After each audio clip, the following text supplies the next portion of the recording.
Dice la palabra del Señor de la siguiente manera.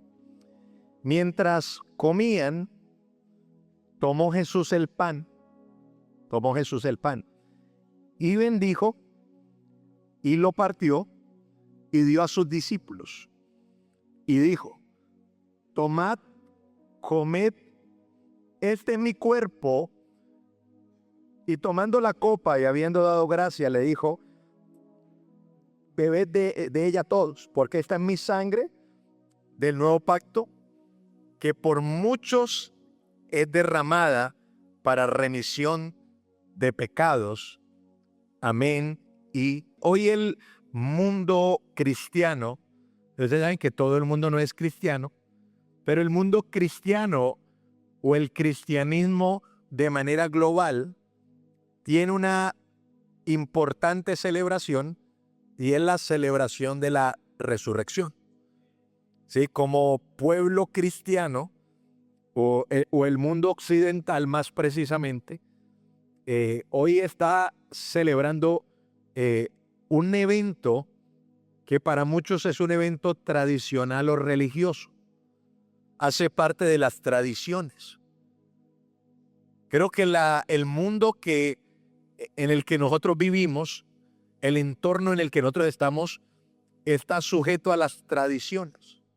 Siempre donde hay tradición, la tradición anula la efectividad de la palabra, anula la manifestación del poder.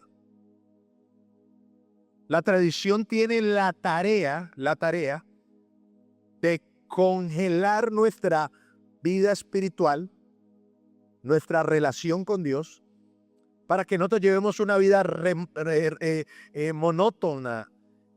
Pareciera ser que fuéramos llevados por un control remoto. Y hay tradición en todos los niveles. Aún hay cristianos que son tradicionalistas con lo que hacen. Ya lo hacen de manera automática. Muchos de ellos lo recibieron de sus padres. Pero en realidad no hay un entendimiento claro de lo que está pasando el día de hoy. Por años yo me dediqué a hablar de las fiestas del Señor y a explicar que precisamente en este tiempo, que para el mundo judío es una fiesta, para nosotros hay una ordenanza muy clara, y es: celebren estas fiestas hasta que el Señor regrese, llamémoslo así.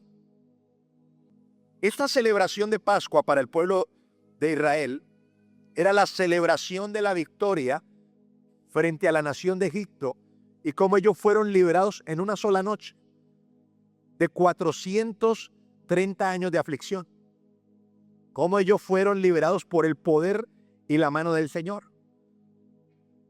Y nosotros celebramos la victoria de Cristo en la cruz del Calvario, la victoria de su resurrección. Jesucristo resucitó de entre los muertos, y hoy usted y yo somos más que vencedores por medio de aquel que nos amó. Por eso usted ve que hoy la gente corre a hacer ciertos ritos, ciertos actos, pero en realidad no tenemos conciencia de lo que verdaderamente pasó en este día y de lo que pasa en este día, porque al ser una fiesta el cielo está abierto. Dios es un Dios de tiempos, de temporadas, de ciclos, y siempre que hay un tiempo de cumplimiento de fiesta, el cielo se abre. Hay una apertura en el cielo, hay un moed de Dios, un moeín de Dios. El cielo está abierto el día de hoy. Creo que para la iglesia de hoy lo más importante para muchas es la tradición y para otros la diversión. Pero creo que las verdades fundamentales de la palabra no se están tratando hoy. Y el pueblo perece por falta de conocimiento. Hoy vamos a hablar de una ordenanza del Señor.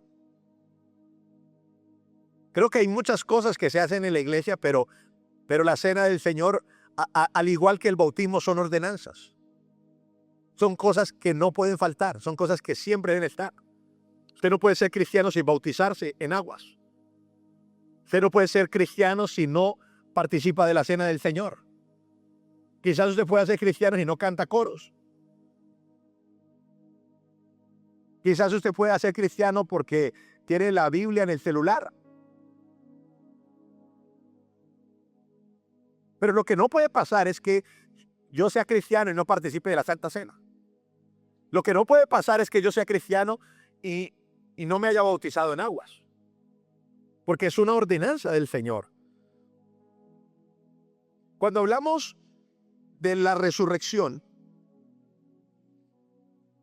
el poder de la resurrección está concentrado en 4 verdades fundamentales de la iglesia. Número 1, la doctrina apostólica. Número 2, el poder del Espíritu Santo. Número 3, en la vida de oración. Número 4, en la cena del Señor. Y hoy vamos a hablar de la cena del Señor. Usted dice, pastor, ¿y eso de la resurrección que fue un evento histórico? No. Porque el mismo Espíritu que resucitó a Jesús de entre los muertos es el mismo Espíritu que habita en nosotros. O sea, eso quiere decir que la vida de resurrección está dentro de nosotros. Nosotros tenemos vida de resurrección. Hoy vamos a hablar de la cena. Porque al ser una celebración de la Pascua y celebrar la muerte y la resurrección de Jesús, tenemos que entender que Mateo 26, que lo leímos ahorita, fue Jesús en un día de Pascua con sus discípulos sentado celebrando la Pascua, que les dice, les dice, venga, vamos a hacer una cosa. De ahora en adelante vamos a hacerlo así. O sea, en un día de Pascua, en una celebración judía, y él cumpliendo la ley y cumpliendo todo el lineamiento judío, él establece un nuevo pacto. Él dice, bueno, de ahora en adelante, ustedes van a tomar un pan, van a tomar la copa y van a participar de ella en la comunión de los hermanos. Porque la Pascua era el evento de celebración de una victoria pasada. Pero la Santa Cena o la Cena del Señor es una celebración de una victoria presente. Primera de Corintios 5:7 dice, Cristo nuestro Cordero Pascual.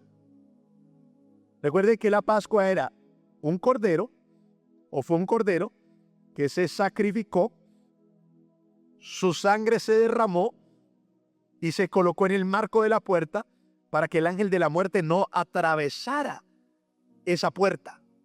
Esa era la Pascua. Lo dijimos el viernes. Pascua es pasar por alto. Pascua es perdón. Pascua es perdón. Entonces ese día se tomó un cordero, se sacrificó el cordero, se colocó la sangre en el marco, pero ellos dentro de su casa estaban comiendo cordero asado, estaban comiendo pan sin levadura y estaban comiendo hierbas amargas. Las hierbas representaban todo el trabajo que vivieron como esclavos en Egipto. El cordero era el animal que estaba sufriendo por un intercambio para que ellos pudieran salir libres. Y esa misma noche que celebraron la Pascua, esa misma noche ellos salieron de Egipto. En la misma noche que ellos colocaron la sangre y en la misma noche en el que ellos comieron el cordero y comieron el pan sin levadura, esa misma noche ellos salieron libres de 400 años de esclavitud. Por eso yo creo que el día de hoy, de tomar la cena del Señor, y no importa los años que usted haya estado esclavo, y no importa los años que usted haya estado oprimido, usted va a salir libre en el nombre de Jesús. Cristo es nuestro Cordero Pascual, que ha sido sacrificado por nosotros. Dice la parte B del versículo. Cristo es el sacrificio perfecto. Ahora la iglesia primitiva lo entendió. ¿Quién instaura la cena del Señor? Jesús con sus discípulos, ¿cierto? Él se sienta con ellos en medio de una Pascua y les dice, hey, ahora lo vamos a hacer así. Vamos a tomar una copa, vamos a tomar un pan. Y él les dice, hey, el pan es mi cuerpo, la copa es mi sangre. Y ahora lo vamos a hacer así. ¿Ok? La iglesia primitiva lo hizo así. A menudo la iglesia primitiva se reunía los unos con los otros para participar del pan, del vino y de la comunión. Y usted va a encontrar en el Nuevo Testamento que a la cena del Señor se le dan estos nombres. Cena del Señor, 1 Corintios 11:20. Cuando ustedes se reúnen, la verdad es que no les interesa la cena del Señor. Otro nombre que se le da en el Nuevo Testamento es la mesa del Señor. 1 Corintios 10:21 dice, ustedes no pueden beber de la copa del Señor y de la copa de los demonios. No puede usted haber ido a tomar aguardiente anoche y venirse a tomar la cena del Señor. Pues usted estaba tomando con el diablo anoche y no va a tomar con Dios. Eso es lo que está diciendo Pablo. O sea, no pueden estar tomando con el diablo anoche y venir a tomar con Dios, ¿cierto? No pueden comer la mesa del Señor y no pueden comer de la mesa de los demonios. Mire que habla de mesa y habla de copa. Mesa y copa. Y el partimiento del pan, Hechos 2:42, todos los creyentes se dedicaban a las enseñanzas de los apóstoles, a la comunión fraternal, a participar juntos en las comidas y entre ellas la cena del Señor. El partimiento del pan, cuando los discípulos hablan acerca del partimiento del pan, también se refería de la cena del Señor. O sea, la iglesia primitiva continuó la ordenanza de Jesús. Ellos continuaron participando de la cena. Ahora, los elementos de la cena, que usted los conoce, solamente le estoy haciendo un pequeño recorderis, ¿cierto? Lucas 22:19 dice, este es mi cuerpo que por vosotros he dado. Cada vez que usted toma del pan, usted está tomando el cuerpo de Cristo. El vino, dice Lucas 22:20, esta copa es el nuevo pacto en mi sangre que por ustedes es derramada. El pan simboliza el cuerpo de mi Jesús que fue entregado para sufrir y liberarnos a nosotros. La copa simboliza la sangre que se derramó en la cruz de Calvario. Esa sangre preciosa significa el nuevo pacto. El nuevo pacto. En la sangre está el perdón de pecados. ¿Por qué debemos celebrar la cena del Señor? Señor pastor, usted está hoy teórico. Sí, estoy teórico. Porque a veces se toma la cena y usted no sabe qué está haciendo. Pero hay misterios en la cena del Señor que no conocemos y que usted tiene que conocer en esta mañana. ¿Por qué debemos celebrar la cena, pastor? 1 Corintios 11:23. Porque yo les transmito lo que recibí del Señor mismo. La noche que fue traicionado, el Señor Jesús tomó pan y dio gracias a Dios por ese pan. Luego lo partió en trozos y dijo, este es mi cuerpo, el cual es entregado por ustedes. Hagan esto en memoria de mí. De la misma manera tomó en su mano la copa de vino después de la cena y dijo, esta copa es el nuevo pacto entre Dios y su pueblo, un acuerdo confirmado con mi sangre. Hagan esto en memoria de mí todas las veces que la beban, pues cada vez que coman este pan y beban esta copa, anuncian la muerte del Señor hasta que Él vuelva. ¿Por qué debemos celebrar la cena del Señor? Lo dijimos al principio, número uno, porque es una orden. Es una orden. Nunca pasará un mes en este ministerio donde no haya una cena del Señor. Y créame que deberíamos tenerla con más frecuencia. Por temas logísticos lo hacemos una vez al mes. Pero el Señor le comunicó esto a sus 12 discípulos, incluido Judas. Judas recibe la revelación del nuevo pacto y una vez recibe la revelación del nuevo pacto traiciona a Jesús. Pero mire, me llama la atención que cuando Pablo tiene su encuentro con el Señor, Pablo dice estas palabras, porque yo recibí del Señor.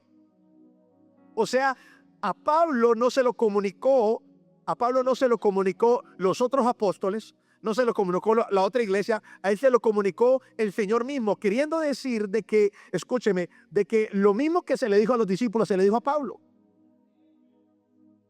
O sea que el tema era serio. El tema era importante, que el evangelio del mundo judío llevaba este principio y el evangelio del mundo gentil también. Pablo, encargado de los gentiles, recibió esta ordenanza. Ahora, si yo no me tomo la cena del Señor, yo estoy en desobediencia. Si yo no participo de la cena del Señor, yo no estoy siguiendo la orden. A mí me afana que cuando hay cultos de Santa Cena usted no viene a la iglesia. Y en gran parte yo creo que es porque no entiende lo que hoy le voy a explicar. Pero la cena del Señor es una orden. ¿Por qué la celebramos? Porque es una orden. Número 2, ¿por qué la celebramos? Para no olvidarnos del sacrificio del Señor. Pablo recibió que él debía celebrar la cena para hacer un memorial del sacrificio de Cristo. Hagan esto en memoria de mí, para que no se nos olvidara lo que mi Jesús hizo por nosotros. ¿Por qué, pastor? Porque el mundo diario de nosotros hace que nosotros nos olvidemos de Dios. Su trabajo, el colegio, la universidad, sus contratos, los que tienen momia, los que tienen movio. Mire, todo eso hace que nos olvidemos del sacrificio de Cristo.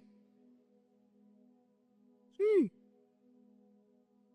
Entonces, cuando venimos a la cena del Señor, es para hacer un memorial de que nada ni nadie murió por nosotros sino Él. Que no hay nada más importante en la tierra que Jesús. Que no hay nada más importante en los cielos que Jesús. Ese es el memorial. Para que hagan esto en memoria de mí. ¿Usted por qué celebra los cumpleaños de su familia? Para no olvidar el día en que nació ese familiar, ¿cierto? Y hay que no le celebren el cumpleaños a alguien. Le da la pleple. Se olvidó de mi cumpleaños. Se olvidó del día del aniversario de cuando fuimos novios. Se olvidó que el día de cuando fuimos novios nos comimos una Saltín Noel.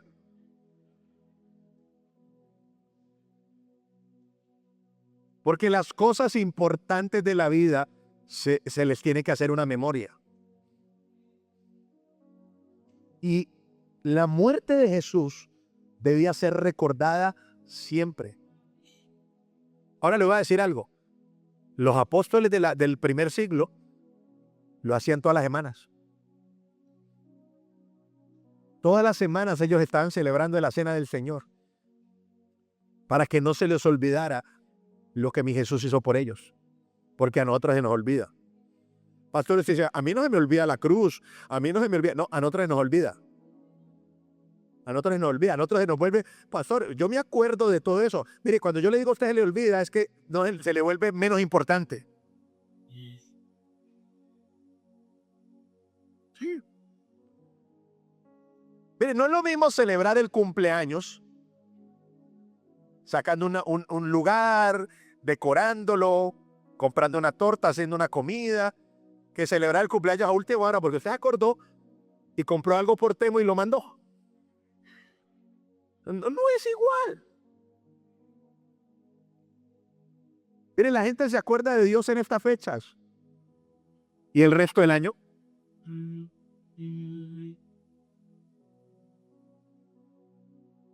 Y se acuerdan de estas fechas porque ven películas en televisión.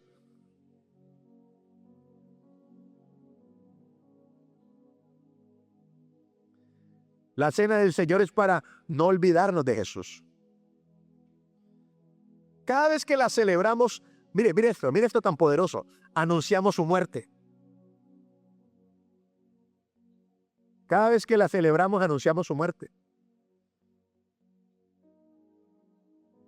¿Usted sabe qué significa la muerte de Cristo? La derrota de Satanás. Sí. y anunciamos su muerte hasta que Él regrese. Cuando tenemos la copa, cuando tenemos el pan, estamos diciéndole al mundo espiritual, al diablo y a los demonios que Jesús los derrotó. Por eso no hay circunstancia en su vida que pueda con la cena del Señor. Dígale al que tiene a su lado, usted debe participar de la cena del Señor.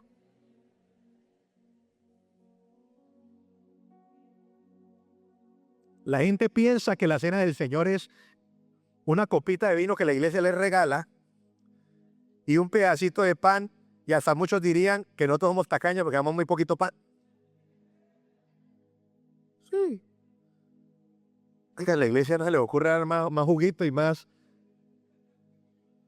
Pero es que la cena del Señor no es un lunch. Es para que usted recuerde lo que mi Jesús hizo por usted. Para que yo recuerde lo que mi Jesús hizo por mí. ¿Por qué debemos celebrar la cena? Entonces, número 1, porque es una orden del Señor. Número 2, para no olvidarnos del sacrificio del Señor. Número 3, para esperar a que Él regrese por nosotros. Sin la cena, si usted no celebra y yo no celebro la cena del Señor, perdemos de vista que tenemos una vida eterna. El cristiano materialista es el cristiano que no participa de la cena del Señor. El cristiano materialista es el que perdió de vista la eternidad, perdió de vista el regreso de Jesús, perdió de vista todo lo que mi Jesús hizo en la cruz de Calvario por él y que él prometió que él iba a regresar por nosotros. Harán esto hasta que yo vuelva. Todo lo que existe en nuestra vida, escúcheme, todo, absolutamente todo, tiene el propósito de desenfocarnos a nosotros de la vida eterna.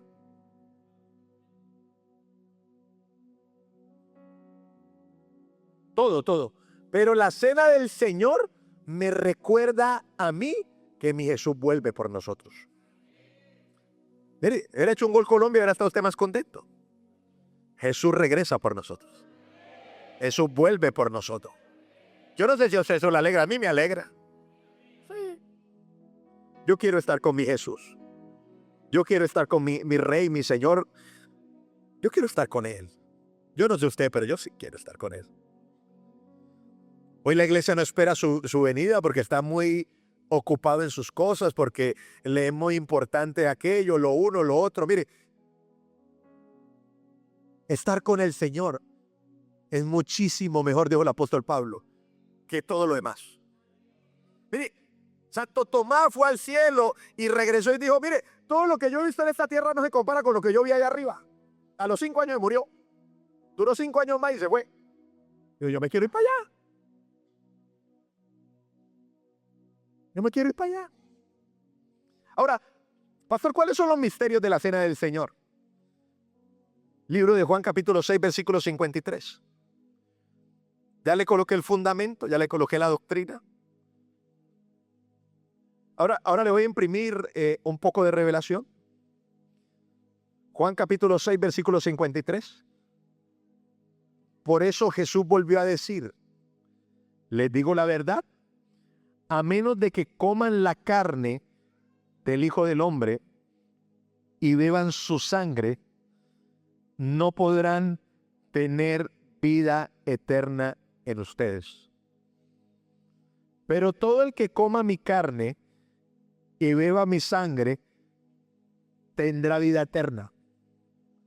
Y yo le resucitaré en el día final. Pues mi carne es verdadera comida y mi sangre es verdadera bebida. Mire esto.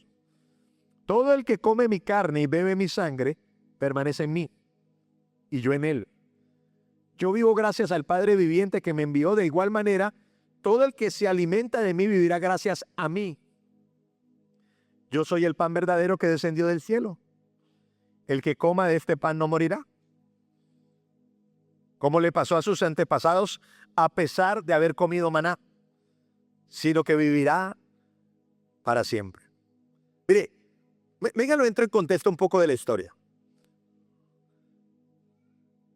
El Señor Jesús acaba de hacer un milagro de multiplicar los panes.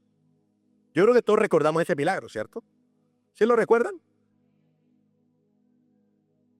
que él tuvo que alimentar a una multitud de 5,000 personas y que no había con qué alimentarlos, sino un muchachito había traído unos panecillos y el Señor los multiplicó. Después de que el Señor multiplica, le dice a los discípulos que se suban en la barca, que pasen el lago, él se sube a orar, luego él se va caminando por las aguas, él llega al otro lado, no les cuento la historia intermedia porque la tiene que leer,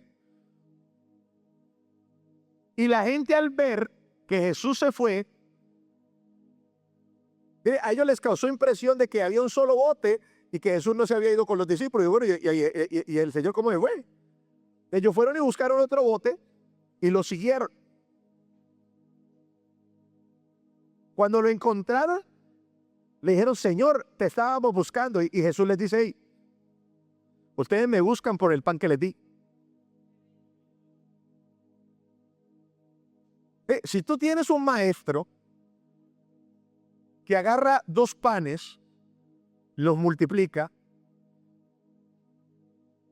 tenemos la solución al hambre.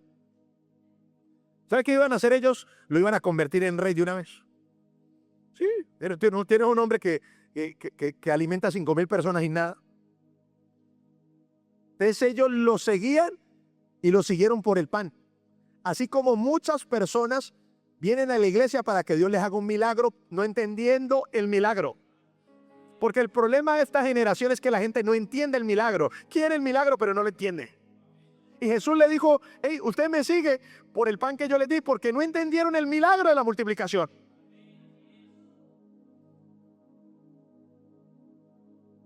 La gente no entiende los milagros. Yo iba a la iglesia y me dolía las rodillas y me sané. Y bueno, ya para qué vuelvo a la iglesia si ya me sané las rodillas. No entendiste el milagro. No lo entendiste. Jesús les dice, hey, ustedes no me siguen a mí, pero ustedes no entendieron el milagro. Y ustedes vienen detrás del pan que yo les doy. Y escuchen, mire esto. Dentro de los que le seguían, habían maestros de la ley. Ahora Jesús comienza a decir esto, mire, escuchen. Comienza a decir esto. Es que el que no coma mi carne y no vea mi sangre. Usted dice, yo entiendo que esa es la cena, pero en ese tiempo,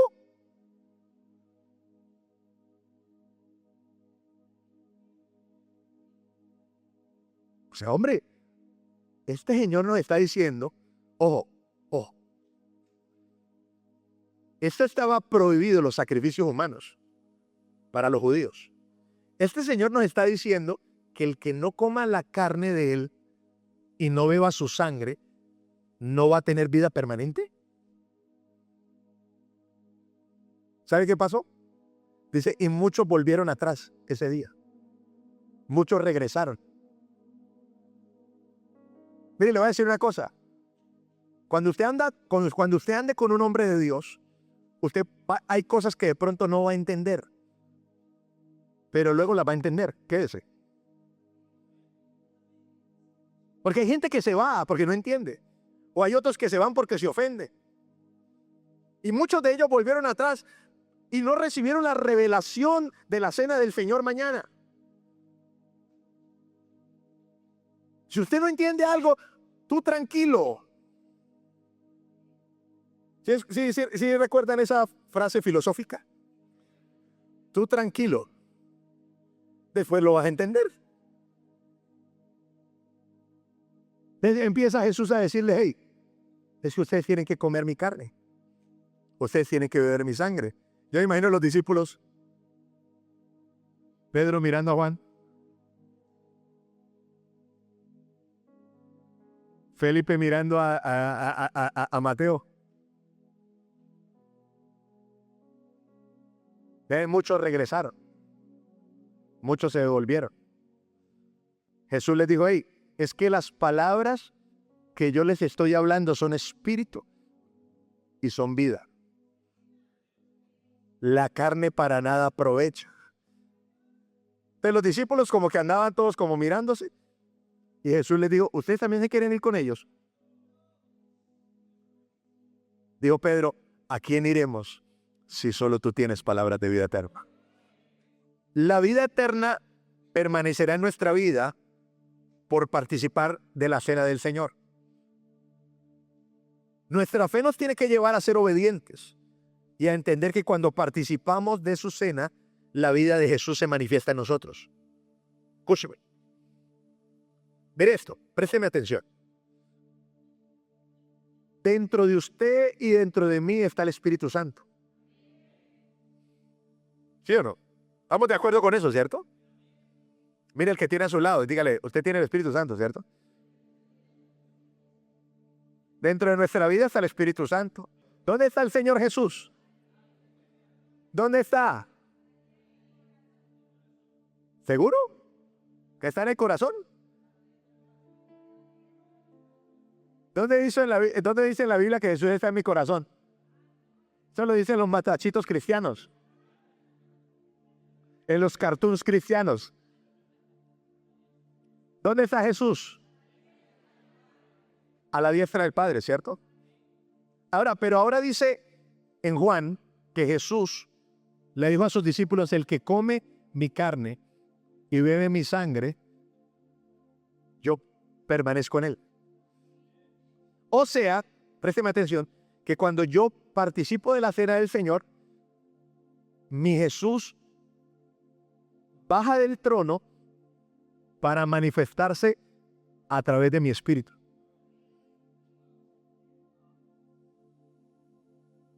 Otra vez. Jesús está en el trono. Pero la única forma de que mi Cristo se manifieste en este momento, en este lugar, y a través de mi vida es cuando yo participo de la cena. No hay otra manera. No hay otra forma. Mire, yo sé que nosotros cantamos coros de decir, Jesús vive en mí. Pero de la forma que tú vives, Jesús vive en ti.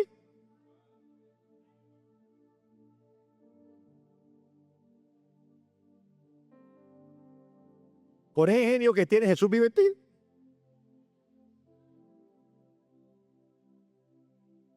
No, yo no creo que Jesús viva en ti. ¿Sabe cuál es el problema? Que como nosotros no participamos de la cena del Señor, la vida de Jesús no se manifiesta a través de nuestra vida.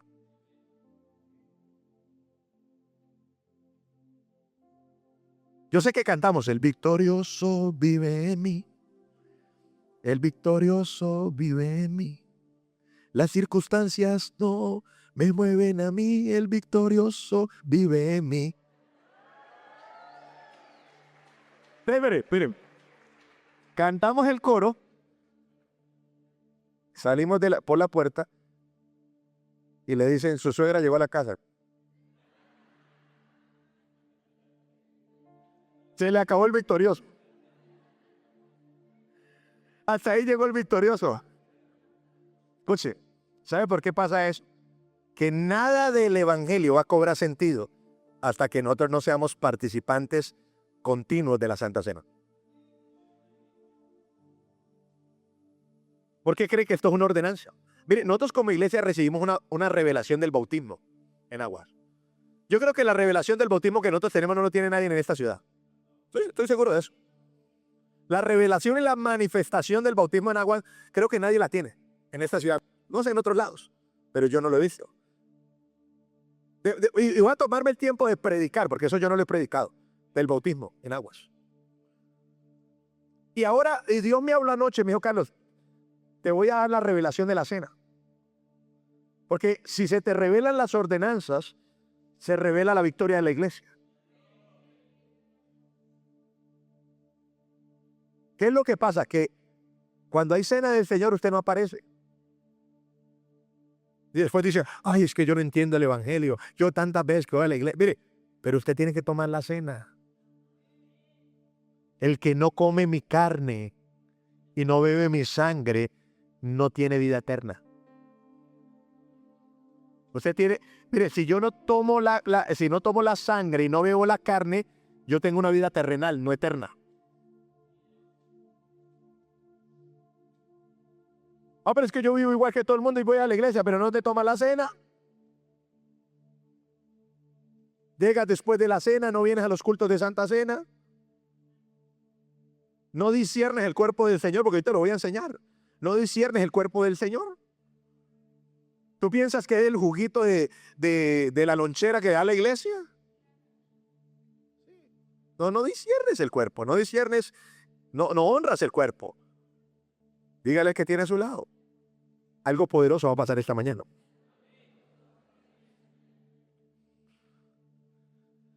¿Cuántos creen en la obra de la cruz? Bueno, ¿esté listo para lo que le voy a decir hoy? Número 2.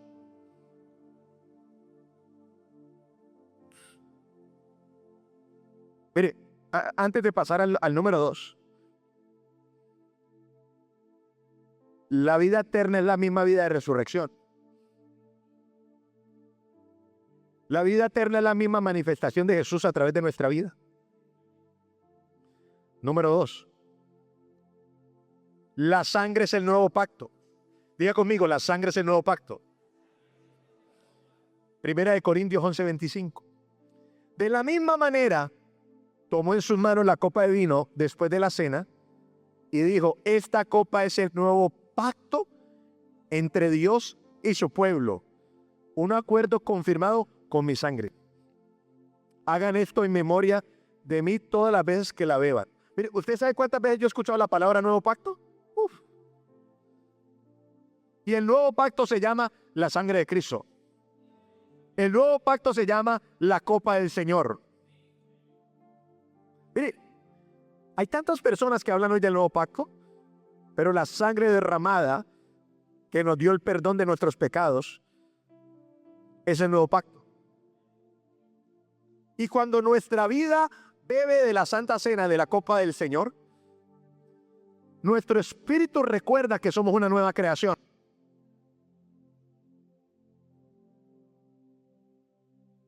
Usted toma la copa y en el mundo normal, o sea, en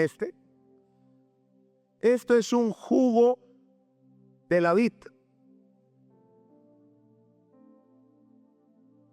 Pero cuando se consagra y se dedica para la cena del Señor y vamos a participar de él, en el mundo espiritual es la sangre de Jesús.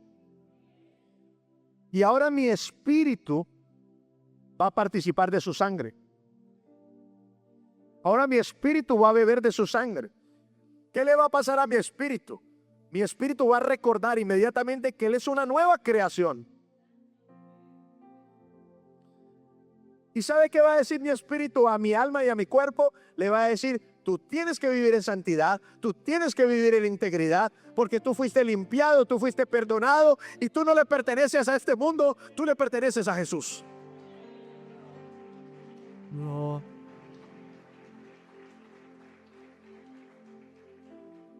Yo sé que nosotros aplicamos la sangre de Cristo, pero mire la sangre de Cristo. El que no bebe mi sangre.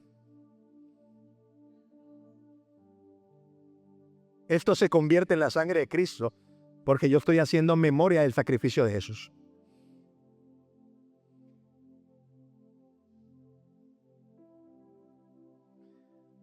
Tú tomas el mismo jugo en tu casa con un mojicón y es un jugo. Pero tú tomas la copa con el jugo y con el pan sin levadura para hacer memoria de lo que mi Jesús hizo en la cruz del Calvario. Y en ese momento se convierte en la sangre de Jesús. ¿Sabe qué hizo la sangre de Jesús por usted y por mí? Perdonó todos mis pecados. Yo no soy un deudor. Tú no eres un deudor. Tú fuiste limpiado, purificado, hecho justo, hecho perfecto por esta preciosa sangre. Por eso el pecado no puede permanecer más en tu vida. Por eso la maldad no puede permanecer más en tu vida. Cada vez que tú tomas de la cena del Señor y en especial de la copa del Señor, el pecado pierde el poder de tu vida porque Él no puede permanecer más en ti. ¿Sabes lo que más el diablo le tiene miedo? A que tú participes de la cena. Porque ellos le han vencido por la sangre del Cordero. Usted sabe cómo la iglesia primitiva venció a Satanás, y Satanás no tuvo nada que hacer en Hechos de los Apóstoles, porque ellos estaban en la copa, en la comunión. Ellos estaban tomando de la sangre. Ellos estaban bebiendo de la sangre del Cordero.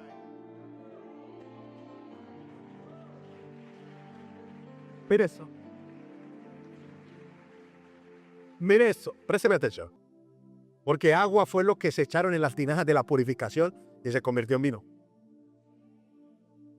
¿Por qué? Porque Jesús les dijo, échenle agua y muéstreselo a maestresala. Y el elemento natural se convirtió en un elemento sobrenatural. Por eso obedecer es tu mejor negocio. Porque cuando Dios te manda a hacer algo, las cosas naturales se vuelven sobrenaturales.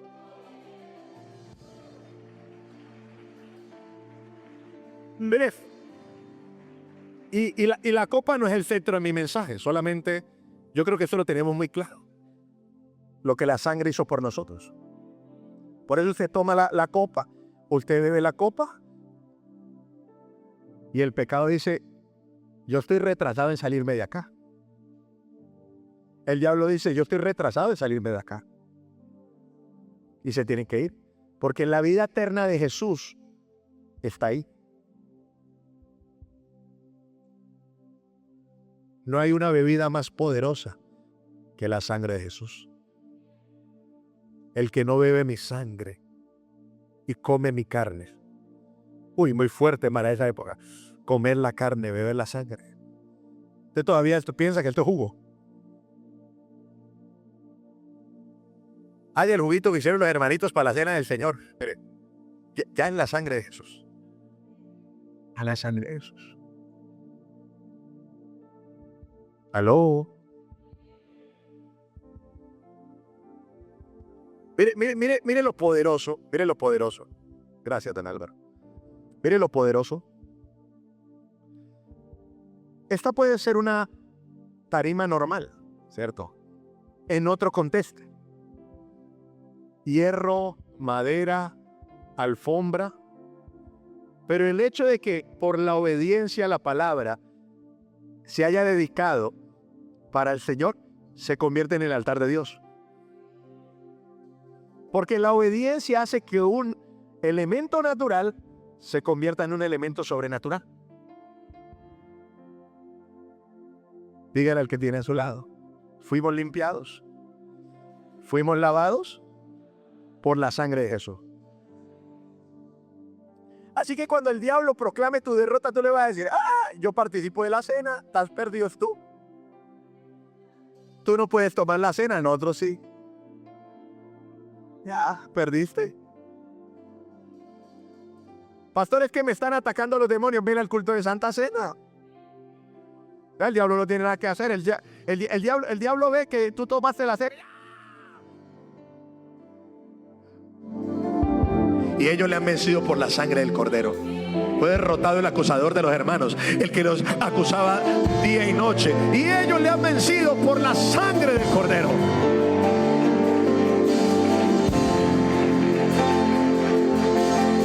Pero mi mensaje no se queda ahí solamente. No. Creo que eso no tenemos problema con eso. Número 3. El cuerpo es nuestra sanidad. Diga conmigo, el cuerpo es nuestra sanidad. Primera de Corintios 11:27. Por lo tanto, cualquiera que coma este pan o beba esta copa del Señor en forma indigna es culpable de pecar contra el cuerpo y la sangre del Señor. Por esta razón, cada uno debería examinarse a sí mismo antes de comer el pan y de beber la copa.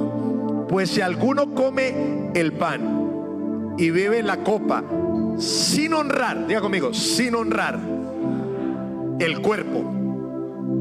Mire que no dice la copa. En la versión del 60 dice sin discernir el cuerpo. Come y bebe el juicio de Dios sobre sí mismo. Y mire este versículo. Esa es la razón por la que muchos de ustedes son débiles y están enfermos. Incluso ustedes ya han muerto. Esa muerte es muerte prematura. Por años yo llegué a pensar que los señores de Corintios se estaban enfermando porque eran indignos para tomar la cena. Pero cuando usted lee el texto bíblico, usted va a encontrar que el problema no era que ellos fueran indignos. El problema era que ellos lo tomaban de una forma indigna. El problema no eran ellos, el problema era la forma en la que ellos lo tomaban. ¿Cuál era la discusión de Pablo con la iglesia de Corintio? Que la iglesia de Corintio llegaba a tomar la cena del Señor, porque antes había una cena normal. Y ellos llegaban a tomar la cena del Señor, pero ellos lo tenían en poco. Ellos pensaban que era una comida más dentro de las comidas que hacían. Inclusive era la oportunidad para hacer sentir mal a la gente pobre, porque ellos traían su comida y hacían sentir mal al que no tenía. Y Pablo dice: mire, no lo voy a alabar por lo que están haciendo, porque no lo están haciendo bien. La forma en la que están participando de la cena no lo están haciendo de la mejor manera. No lo están haciendo de una manera digna, no lo están haciendo de una manera correcta. La palabra indigna significa sin reverencia al cuerpo. Creo que a la iglesia de Corintio le pasa lo mismo que a nosotros en estos días, que no tenemos entendimiento del cuerpo del Señor. Cuando usted y yo tomamos el cuerpo,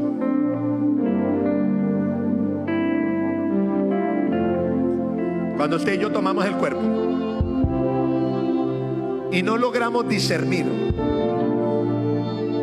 reverenciar, honrar el cuerpo no cumple el beneficio que debe cumplir en nuestra vida. Se lo explico mejor. Cuando el pueblo de Israel celebró la Pascua, se comieron el cordero, se comieron el pan, se comieron las hierbas amargas y salieron esa noche de la nación de Egipto.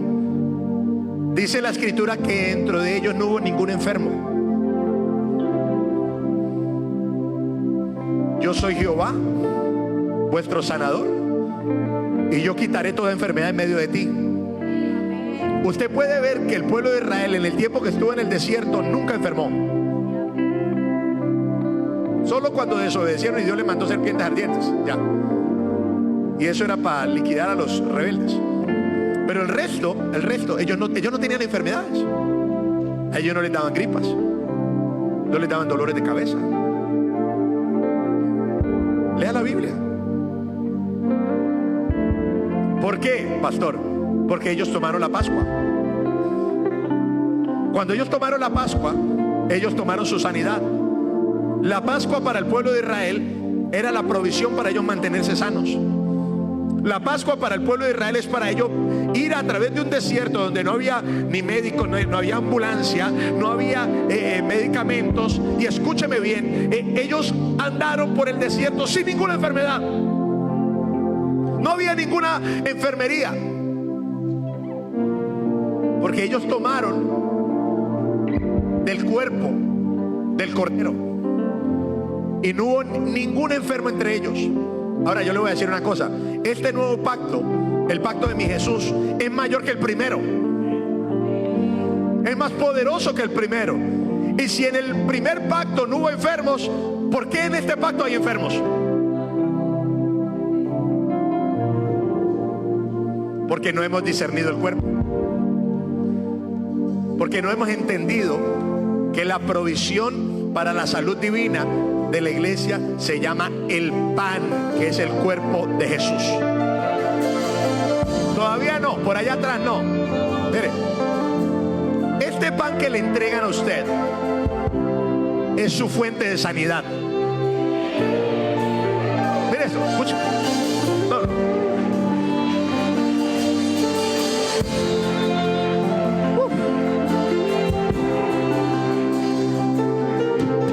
Yo sé que a usted le gusta el acetaminofén. Yo sé que usted no puede vivir sin el ibuprofeno. Pero le voy a decir una cosa: la provisión de la sanidad divina se llama el cuerpo del Señor. El cuerpo de Jesús no tuvo ninguna enfermedad. El cuerpo de Jesús no tuvo ninguna dolencia. El cuerpo de Jesús no tuvo colesterol. No tuvo azúcar en la sangre, no. Y Él nos está dando su cuerpo en esta mañana para que nosotros recibamos sanidad divina, para que nosotros recibamos salud divina.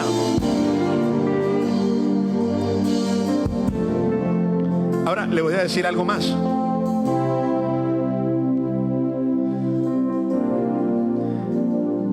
La mujer sirofenicia, que tenía a su hija gravemente atormentada, ella le pidió a Jesús que sanara a su hija. Pero Jesús dice: no está bien tomar el pan de los hijos y echarlo a los perrillos. Porque el pan para Jesús representa la sanidad.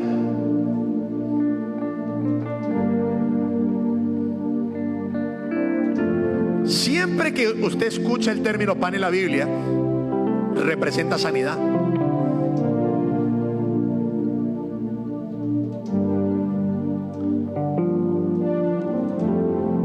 El pan de la cena del Señor es la sanidad continua de su cuerpo.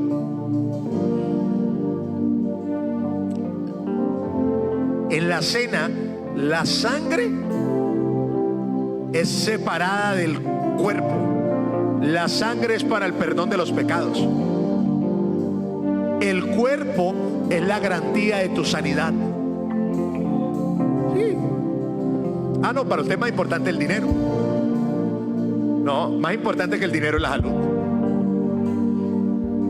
Y después de la salvación, el regalo más bonito de la obra de la cruz se llama la salud divina. ¿Usted qué hace con dinero y sin tener salud? El regalo más grande de la salvación, después de la salvación, se llama sanidad. Viene en orden: salvación, sanidad. Y la sanidad está garantizada para todos aquellos que participan de la cena del Señor. ¿Aló? ¿Sí está acá? Ok.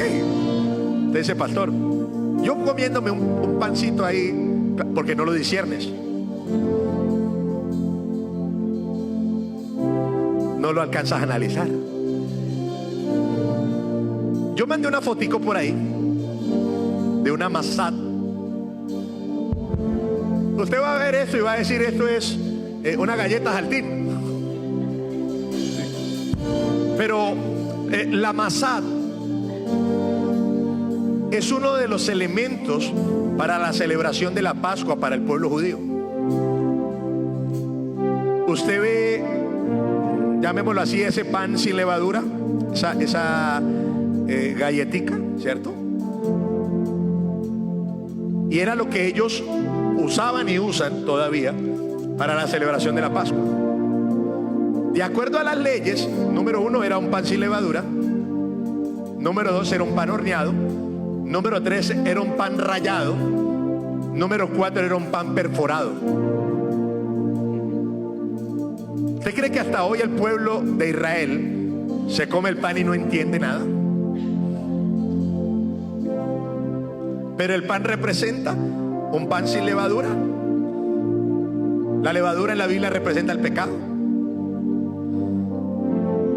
Jesús, el Hijo de Dios perfecto, sin pecado, es por eso que Él es capaz de tomar nuestros pecados y llevarlos, porque Él no tiene ninguno. Su cuerpo fue quemado por la furia de Dios contra el pecado. Por eso el pan debía ser quemado. El pan debía ser quemado porque el pecado debía ser quemado. Por eso el animal debía ser cocido, para cocer el pecado. Entonces el pan se cocinaba. Por eso usted lo ve así: Jesús fue cocinado, ¿cierto? Pero además de eso, Jesús fue azotado con látigos, fue rayado. Y Jesús fue perforado en su costado. Por eso el pan es perforado. Entonces, cuando se toma la masad, cuando se toma el pan y se parte, dice: este es mi cuerpo que por vosotros es partido. Nosotros partimos el cuerpo de mi Jesús. Y cada vez que nosotros partimos el cuerpo, tú te sanas. Porque cuando Jesús fue quebrantado, yo fui sanado. Cuando Él fue latigado, yo fui sanado. Cuando Él fue perforado, yo fui sanado. Los judíos toman la masad, la parten, se la comen y no saben que la masad fue Jesús, que fue partido para que yo fuera sanado, para que yo fuera recuperado, para que la vida de Dios viniera a mi vida.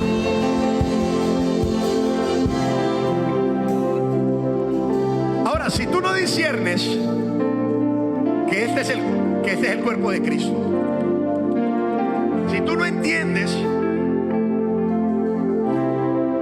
que este es el cuerpo del Señor y que cuando yo lo parto me sané, yo como la misma vida de Jesús. Estoy comiendo la misma vida de Jesús. Mi espíritu está reconociendo la sanidad. Ahora le digo algo: tú te sanas de adentro hacia afuera.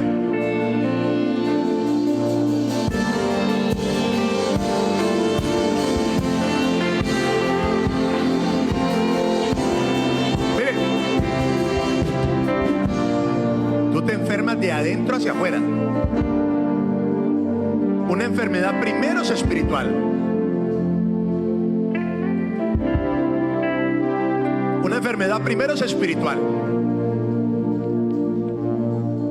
Por eso cuando tú consumes el pan, es la provisión, el pan es la provisión, y tú lo partes, como Jesús fue quebrantado, fue rayado, fue perforado, fue quemado, fue crucificado, en ese momento tu espíritu, tú comes el pan, tu espíritu recibe más años de vida, más salud.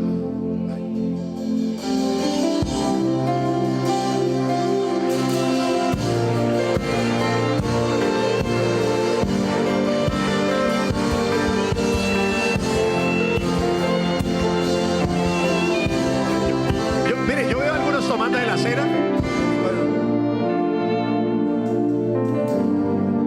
Mire, como no hubo discernimiento de qué estoy haciendo, no pasa nada. Pero cuando yo sé que lo que yo tengo en la mano fue a mi Jesús que yo crucifiqué, porque yo fui el que lo crucifiqué, yo mismo lo crucifiqué. Pedro lo dijo de esa manera: ustedes mataron al autor de la vida. Yo mismo fui el que y yo lo crucifiqué, y yo me quedé con su cuerpo para yo tener vida permanente en él. Mire, le voy a decir algo: si a nosotros no se nos revela el cuerpo, nosotros vamos a vivir enfermos todo el tiempo. Explíqueme, ya lo dije, lo vuelvo a repetir, ¿cómo Israel no se enfermó? Y este pacto es mucho mayor que el anterior. Eso que decimos: Jehová mis sanadores del antiguo pacto, Jehová Rafa mis sanadores del pacto antiguo. En este pacto nuevo, este pacto está lleno de muchísimas más promesas. Este pacto es eterno, este pacto es poderoso, este pacto está por encima de todos los pactos. El cuerpo de mi Jesús es mi sanidad, el cuerpo de mi Jesús es mi salud, el cuerpo de mi Jesús es todo lo que yo necesito para vivir en una completa salud.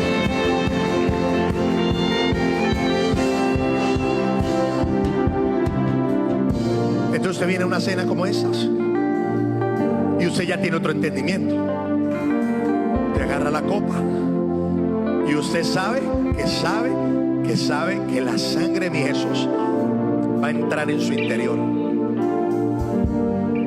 Si usted venía demonizado, el diablo va a salir de una vez por una oreja y le sale. Sí. Si venía medio torcido, pide perdón antes de tomarse la cena y por ahí mismo sale el pecado y sale todo. Pero luego toma el cuerpo.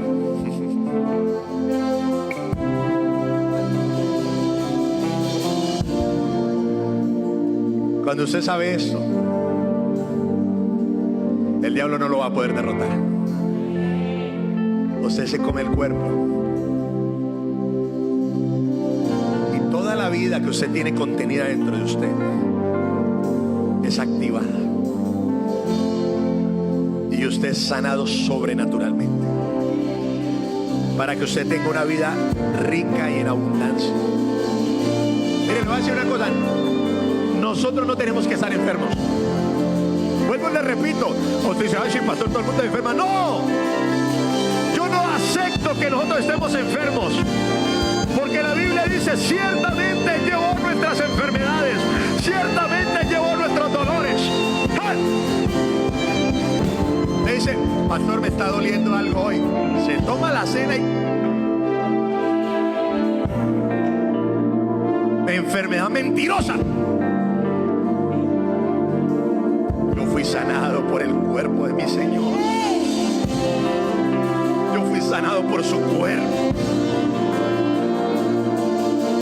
No hay cáncer, no hay sida. Escúcheme, no hay colesterol, no hay azúcar, no lo hay. Solo está el cuerpo de mi Jesús. El cuerpo de mi Jesús es más poderoso que toda enfermedad. Yo no acepto que Satanás sea más poderoso que Dios. Yo no acepto que la enfermedad sea mayor que mi Jesús.